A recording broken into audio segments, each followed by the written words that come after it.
Film festival की award winning movie है। इस मूवी में एक मदर और एक सन के रिलेशनशिप को बखूबी उजागर किया गया है। अपने मॉम की ऊटपटांग हरकतों की वजह से एक बच्चा किस तरह से उस माहौल में अपने आप को संभालने की कोशिश करता है, देखेंगे हम इस मूवी में। पोलैंड के एक गांव में एक मॉम और उसका बेटा पैट्रिक रहते हैं। इस गांव की पॉपुलेशन बहुत ही कम है, लेकिन ये एक टूरिस्ट स्पॉट है। पैट्रिक के फादर यहाँ से कहीं दूर जॉब करते हैं, इसलिए मॉम और सन को हमेशा यहाँ पे अकेला ही रहना पड़ता है। पैट्रिक शुरू से ही यहाँ पे रहा है, इसलिए वो हमेशा से अकेला महसूस करता है। पैट्रिक के लिए उसकी दुनिया सिर्फ और सिर्फ उसकी माँ ही है। वो अपनी मदर के साथ ही हमेशा खेलता है, वो अपनी मदर के साथ ही साइकिलिंग करता है, वो अपनी मदर के साथ ही हमेशा स्विमिंग करता है, लेक के पास जाता है, गेम खेलता है। उसका कोई और फ्रेंड है ही नहीं। उसकी सारी दुनिया उसकी मॉम ही है। वो अपनी मॉम के साथ अपनी गांव के पास चलने वाली ट्रेन के साथ रेस भी लगाता है और ये उनका डेली का रूटीन है। पैट्रिक की दुनिया जैसे उसकी मॉम ही है। पैट्रिक की सारी दुनिया उसके मॉम के इर्द गिर्द ही घूमती है। पैट्रिक और उसकी मॉम का रिलेशन ठीक वैसा ही है जैसा हर किसी बच्चे का अपनी माँ के साथ होता है। वात्सल्य से भरा और प्यार से भरपूर इस रिलेशनशिप में किसी और की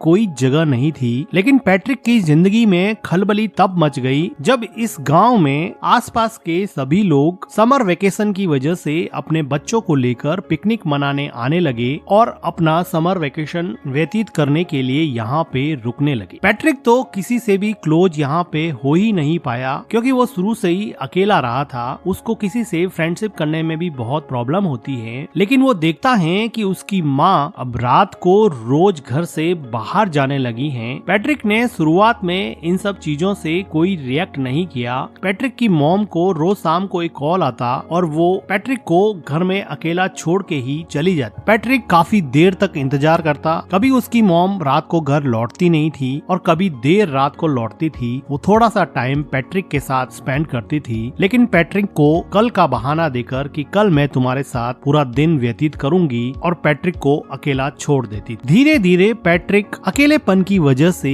एंजाइटी और डिप्रेशन का शिकार होने लगा। वो अपने अकेलेपन से कोप अप नहीं कर पा रहा था, क्योंकि उसके कोई फ्रेंड भी नहीं थे। अगले दिन वो देखता है कि उसके पड़ोस में कोई नई लड़की आई है जो शायद अपना समर वेकेशन यहाँ बिताने के लिए पास में रहने लगी है। पैट्रिक उस लड़की से दोस्ती करने की कोशिश करता है, लेकिन टिपिकल टीनेजर की तरह वो लड़की उसको कोई रेस्पॉन्स नहीं देती है। अगले दिन पैट्रिक की मॉम जब फिर से घर के बाहर जाने लगती हैं, तो पैट्रिक को बहुत बुरा लगता है और वो अपनी मॉम के ड्रेस पर जूस से भरा ग्लास गिरा देता है, जिसकी वजह से उनकी मॉम उस पर बहुत चिल्लाती है और उसको डांटने लगती है। वो उसके मन की हालत नहीं समझ पा रही थी कि वो अंदर से कितना अकेला फील कर रहा है, लेकिन जैसे उसको कोई फर्क ही नहीं पड़ता, वो अपनी ड्रेस चेंज करके फिर से शाम को अपने बॉयफ्रेंड से मिलने के लिए निकल जाती है। पैट्रिक अपनी मॉम का पीछा करता है। वो देखता है कि कहाँ जाती है। कुछ देर जाने पर उसको पता चलता है कि वो हमेशा अपने एक बॉयफ्रेंड से मिलती है। पैट्रिक को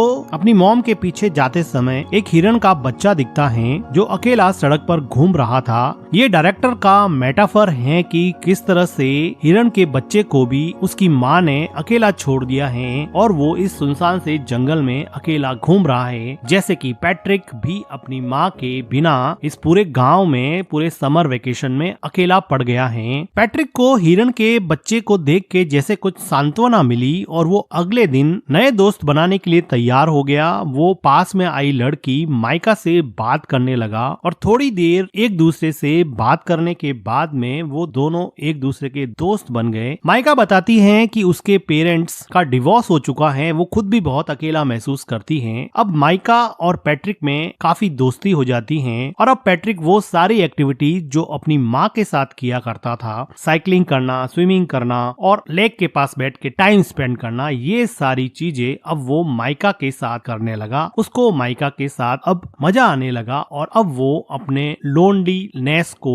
और एंजाइटी को थोड़ा कम कर सकता है और अपना पेन माइका के साथ शेयर कर सकता है। उसको अभी अपने मॉम की कमी कम खलने लगी थी। अगले दिन पैट्रिक के घर पे वो लेडी आती है जिसके हस्बैंड के साथ पैट्रिक पैट्रिक की मॉम का अफेयर चल रहा होता है। वो पैट्रिक को तो कुछ कह नहीं पाती है और उसकी मॉम उसके घर पे नहीं होती है, तो अकेली बैठ के वो बहुत रोती है। पैट्रिक एक वेल बिहेव बॉय की तरह उसको कुछ खाने को देता है। उसी शाम को पैट्रिक के डैड का कॉल आता है और पैट्रिक की मॉम उसके डैड से बात करते हैं। तो पैट्रिक की मॉम पैट्रिक को कहती है कि तुम अपने डैड को मेरे अफेयर के बारे में कुछ नहीं बताओगे, मैं तुम्हें वार्न करती हूँ। वो उससे कसम लेती है कि तुम अपने डैड को मेरे अफेयर के बारे में कुछ नहीं बताओगे। पैट्रिक कसम देता है कि मैं अपने डैड को आपके अफेयर के बारे में कुछ नहीं बताऊंगा। पैट्रिक को लगा कि ये बात मानने से उसकी मॉम उसके साथ ज्यादा टाइम स्पेंड करेगी, लेकिन उसकी मॉम को कोई फर्क नहीं पड़ने वाला था। पैट्रिक अब इतना परेशान हो चुका था कि वो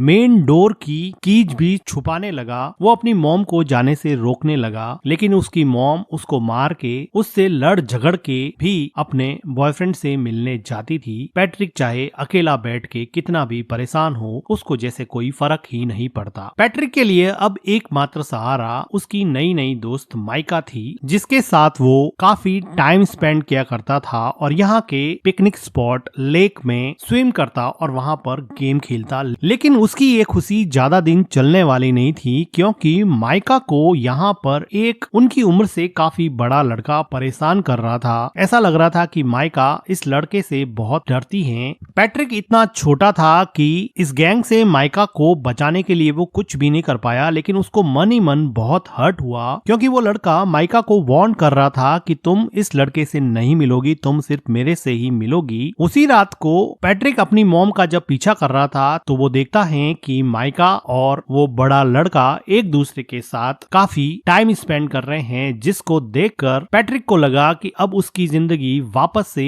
अकेलेपन का शिकार होने वाली है। वो काफी मायूस हो जाता है। वो घर पर भी काफी टाइम तक अपनी मॉम का वेट करता। जब देर रात उसकी मॉम घर पे आती तो पैट्रिक उससे अपना टाइम मांगता, लेकिन वो थक हार के सो जाती और पैट्रिक उसकी मॉम के आने के बाद में भी अकेलेपन का ही शिकार रहता। अगले दिन सुबह पैट्रिक को माइका मिलती है और वो माइका को पूछता है कि क्या उस लड़के ने तुम्हारे साथ कोई जबरदस्ती की थी। तो माइका जैसे डर गई हो और वो डर के मारे वहाँ से भाग के घर में चली जाती है। पैट्रिक उसको जाके पूछता है कि हुआ क्या, मुझे ये तो बताओ। वो बिना कुछ बोले ही रोने लग जाती है। पैट्रिक को ऐसा लगता है कि उसके साथ जबरदस्ती की गई है। वो दौड़ के जाता है और उन लड़कों के ग्रुप में उस लड़के पे अटैक करता है, लेकिन एक छोटा बच्चा उससे कैसे लड़ेगा और वो बड़ा लड़का पैट्रिक को ओवर पावर कर देता है और पैट्रिक यहाँ पे कुछ नहीं कर पाता। थोड़ी देर बाद में माइका वापस पैट्रिक के पास आती है और उसको समझाने की कोशिश करती है कि हम दोनों अच्छे दोस्त बन सकते हैं, तुम इतना हर्ट क्यों हो गए हो। लेकिन पैट्रिक को डीप डाउन कहीं पे हर्ट हो गया था। वो वापस से माइका से बात ही नहीं करना चाहता था, क्योंकि वो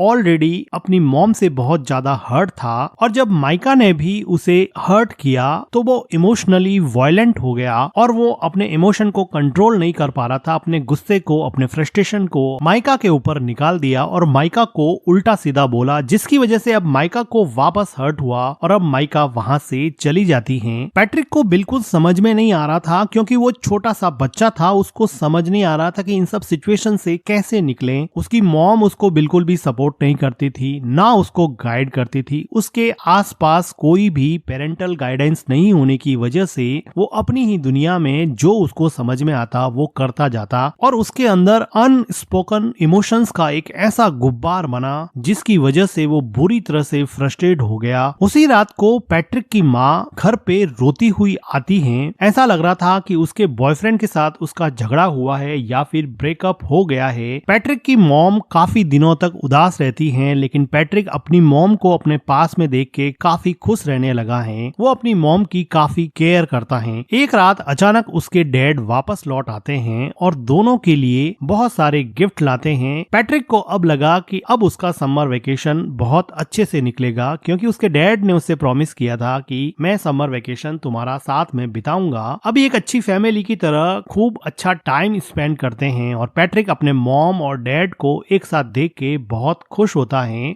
और उसका लोनलीनेस जैसे धीरे धीरे गायब होने लगा था, उसकी एंजाइटी कम होने लगी थी। तो एक रात पैट्रिक के डैड चेस खेलते हुए उससे पूछते हैं कि क्या तुम्हारी मॉम मेरे जाने के बाद में किसी से मिलती थी या रात को लेट आती थी। लेकिन पैट्रिक पैट्रिक ने अपनी मॉम को प्रॉमिस किया था कि वो उसका राज किसी को नहीं बताएगा, इसलिए वो अपने डैड को अपनी मॉम के अफेयर के बारे में कुछ नहीं बताता है। लेकिन उसके डैड को इस बात पे डाउट हो जाता है क्योंकि पैट्रिक की मॉम का बिहेवियर काफी चेंज हो गया था। उसी टाइम पे पैट्रिक के घर पे माइका आती है और वो उससे बात करने के लिए कहती है। माइका के कहने पर पैट्रिक उसके साथ साइकिलिंग पे जाता है और लेक में स्विम करने के बाद में माइका उसको बताती है कि अब मेरा समर वेकेशन खत्म होने को है, मैं यहाँ से चली जाऊंगी। माइका को पैट्रिक को हर्ट करने पर काफी दुख लग रहा था, लेकिन पैट्रिक अब इसमें कुछ ज्यादा कर नहीं सकता क्योंकि अगर समर वेकेशन खत्म होगा तो माइका को जाना ही पड़ेगा। वो अपने घर पहुंचता है और वो देखता है कि सीढ़ियों पर वही लेडी जो थोड़े दिन पहले उसके घर आई थी वो सीढ़ियों से नीचे उतर रही है। वो अंदर जाके देख रहा है कि उसके डैड बाथरूम में बैठे बैठे रो रहे हैं। उसको समझ में आ जाता है कि उस लेडी ने उसकी मॉम के अफेयर के बारे में उसके डैड को बता दिया है, क्योंकि उस लेडी के हस्बैंड के साथ ही उसकी मॉम का अफेयर चल रहा था। तो इस बात से दुखी होके उसके डैड ने अब ये डिसाइड किया है कि अब वो यहाँ नहीं रहेंगे और वापस जॉब करने चले जाएंगे और शायद कभी वापस नहीं आएंगे। पैट्रिक की मॉम पैट्रिक के डैड को समझाने की कोशिश करती है, लेकिन जब आप रिश्तों की बुनियाद विश्वास को ही हिला देते हैं, ट्रस्ट को ही खत्म कर देते हैं, तो किसी भी इंसान को रोकना लगभग नामुमकिन सा हो जाता है। पैट्रिक के डैड अब यहाँ से चले जाते हैं। समर वेकेशन खत्म हो जाता है। अब पैट्रिक को स्कूल जाना होता है। पैट्रिक की मॉम पैट्रिक को तैयार करके स्कूल छोड़ने जाती हैं। वो दोनों सड़क पर चल रहे हैं, दोनों एक दूसरे से बात भी नहीं कर रहे हैं। पैट्रिक को अपनी मॉम पे बहुत गुस्सा है क्योंकि उसकी मॉम की वजह से उसके डैड उसको छोड़ के चले गए। उसके सेल्फिश बिहेवियर की वजह से वो किसी से घुल मिल नहीं पाया। वो मेंटली इतना ब्लॉक हो गया कि दूसरे बच्चों से बात भी नहीं कर पाता था और ना ही उसको अपनी मॉम का प्यार मिलता। अब वो रेलवे ट्रैक को क्रॉस करने वाले हैं। उसकी मॉम आगे जा रही है, बच्चा पीछे छूट जाता है, जो कि डायरेक्टर का मेटाफर है कि आप अपनी जिंदगी में आगे बढ़ रहे हो और बच्चों को आपने पीछे छोड़ दिया है। और इन दोनों के बीच में न जाने कौन सा इमोशनल आउटब्रस्ट रूपी ट्रेन आके आपके सपनों को, आपके अपनों को कब कुचल दे पता नहीं चलेगा। उसकी मॉम पीछे मुड़ के देखती है कि पैट्रिक पीछे रह गया है। वो ट्रेन को देख के डर जाती है, रोने लगती है कि उसके बच्चे का क्या होगा। अचानक से ये मोमेंट उसको रियलाइज कराता है कि उसकी जिंदगी में कौन इम्पोर्टेंट है, उसकी जिंदगी का अहम हिस्सा कौन है। वो आदमी जिसको वो रोज मिलने जाती है, या फिर वो हस्बैंड और उसका बेटा जो हमेशा उसके साथ थे, साथ खड़े थे। वो खूब रोती है। उसको रियलाइज होता है कि शायद उसकी जिंदगी का ट्रैक अब उसे चेंज करना पड़ेगा। और इसी के साथ ये मूवी एंड हो जाती है। मूवी का एक्सप्लेनेशन अगर आपको अच्छा लगा हो तो वीडियो को लाइक कीजिए, हमारे चैनल को सब्सक्राइब कीजिए and thank you for watching.